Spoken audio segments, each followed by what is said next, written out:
Hi everyone, my name is Brisha Greenberg and this is my presentation and it's called He Named Me Malala.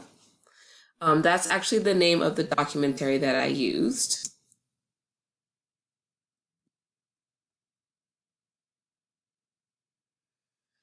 Okay, so why did I choose this documentary? So I chose it because I don't know, I was just searching on Google and what I read about it, I was so intrigued and I just wanted to learn more. So that's why I chose it. I just felt like it was really important for me to learn it. The population of focus is Mingora, Pakistan. And if you guys can see this picture here is actually it's a picture of Mingora, which they also call it Swat Valley as well. But that's the picture and what it looks like. So this is the population that I'm focused on. I can even get a little bit more specific and say we are focusing on girls' education as well. Thoughts before watching it? My thoughts was just like I didn't know how bad it was gonna be, so I was just wondering of like, how did this happen? Why did this happen? When did this happen? Those are my thoughts. I just wanted to know why, when, and how. And then, so I actually found this documentary on Netflix. It's about an hour and a half, you guys. You could also stream it on Amazon Prime. I think you can like rent it for like $2. So there's an option as well. But it was made in 2015 and it's still on Netflix. So I think making sure like it's still on there is really, really important. So here's my proof of watching the documentary. I actually took notes while watching it. I took a few pages actually. And it looks like chicken scratch because I was writing so quickly and I have to keep stopping and going. But this is my proof. It's really bad handwriting, but I don't know if you guys can kind of see some of my notes and saying like they were speaking out against the Taliban, Malala targeted Islam, things like that. So you can kind of read that on there a little bit. So sorry if you can't read it, but I did take notes, you guys. Okay, who is Malala? She was born in Mingora, Pakistan.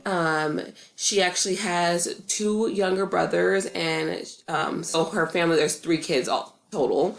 And growing up, she would actually sit with her dad and his friends while they talked about politics. So I think that kind of shows where she gets her advocacy and her voice from. Is learning that from when she was younger. And at the time of this incident, she was only 15 years old, and she actually spoke up against the Taliban about girls' rights for education. She started going to different countries to advocate to girls about her story and going to school. And this was after the incident.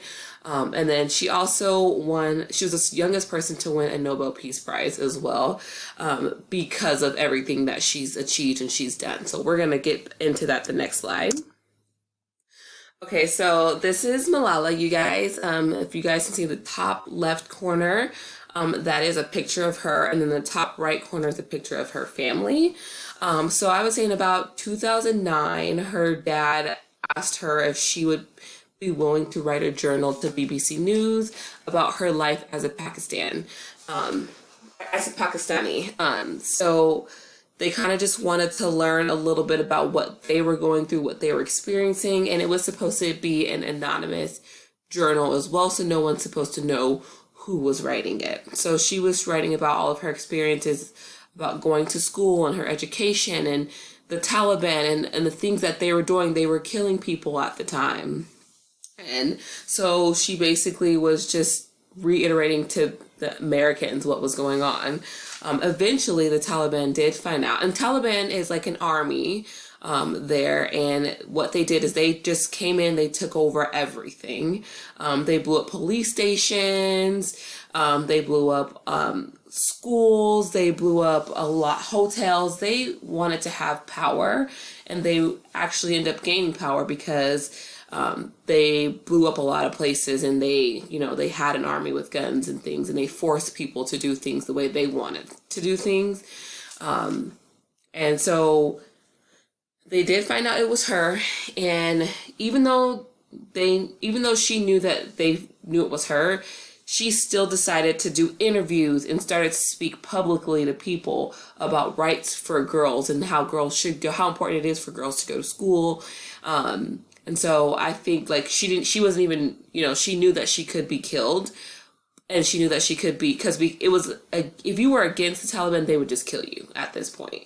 And so the fact that she still stood up, even though they knew she was speaking against them, she still was doing interviews, still making sure people, to get the word out to everyone, to make sure everyone knew that it was our right as a person to get an education.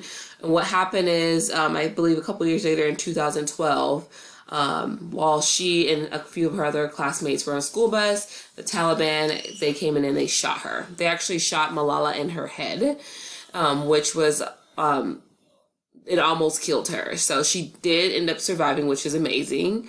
They did take her to a whole new country because they wanted to protect her life at that point. And, you know, when this was written in, this was made in 2015. And at that point in 2015, she had not been back to her hometown because the Taliban had even threatened if she came back, they would kill her. So they did get all of her family. They're out safe and sound, but she is going to places, you guys, and advocating for girls' rights, because a lot of countries have this problem where they don't allow women to speak and to go to you know, to get an education and have these rights. So she is still advocating. And that is why she won a Nobel Peace Prize, because she was so brave and courageous to do this. So she ended up winning that at 16. So, okay, so the Pakistani beliefs on women, they believe women are not supposed to look men in the eyes.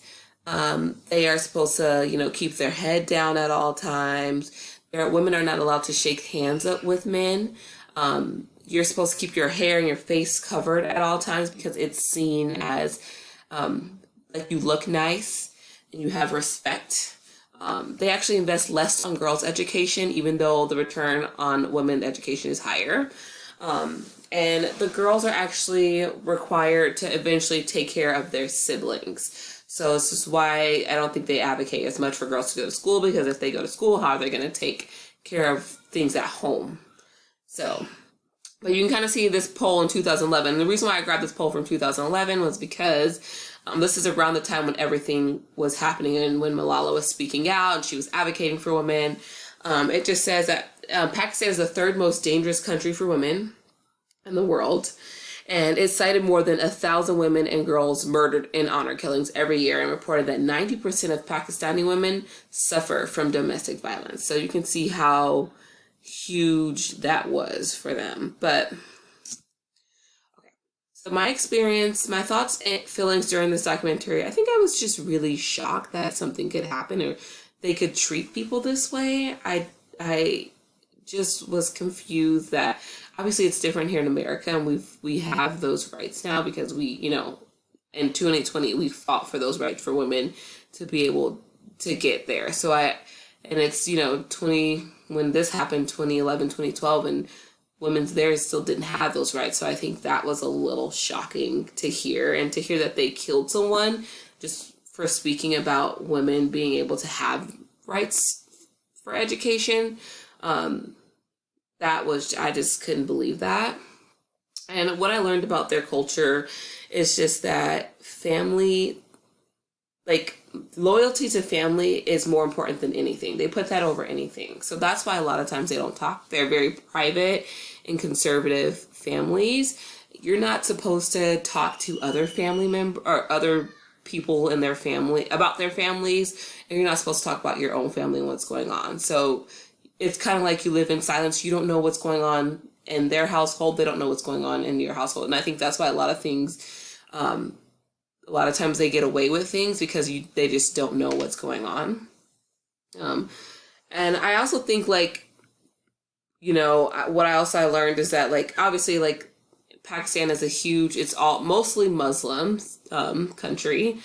And their religion is Islam. So that is what they live by. That is very, very important to them.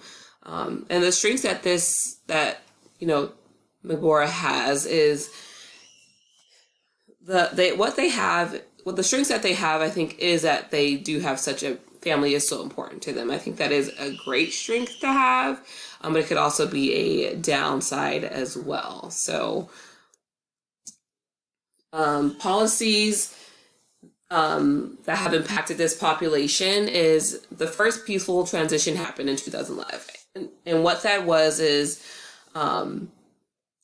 they handed over power to a new government. So the fact that they could do that peacefully and there wasn't a war or any violence that happened, because there had not been any prior, that is huge, because it protects people's lives, and it also, I think, it speaks to the people that we can be on a united front and we can do things without having to be violent. Because again, we talked about the Taliban and how violent they were at the time, and how they took over people. If you were not allowed to have any views against what they, you can have any other beliefs versus what they believe. So I think this was so important that they were able to get together and go to a new government. And they've done this 3 times now. And so I think that is a way to kind of help get them to go in the right direction. Obviously, they're still fighting for fair elections and things like that, but I think this is a great start that people can actually speak up and say, this is what we believe in. We don't want to be under this government. Can we be under a new government? And the fact that they can all sit down and say, yes, let's do that. That's really huge.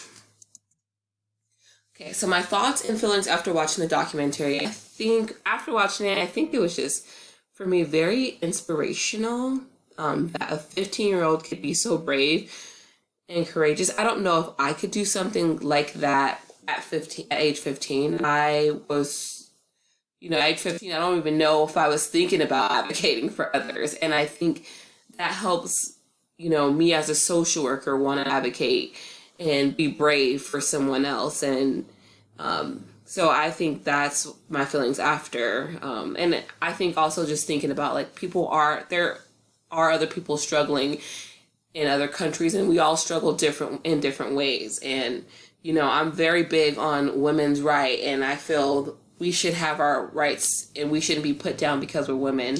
And the fact that, I see that other countries are doing this to women is huge. And, it just gives me a different insight and a look of, like, hey, this is really things that are happening.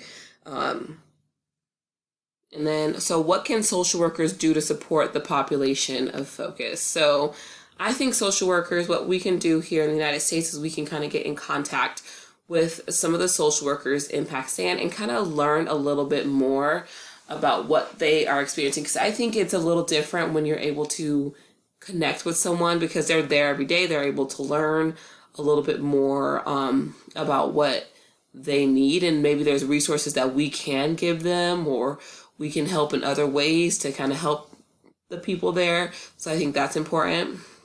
And I think this helped me.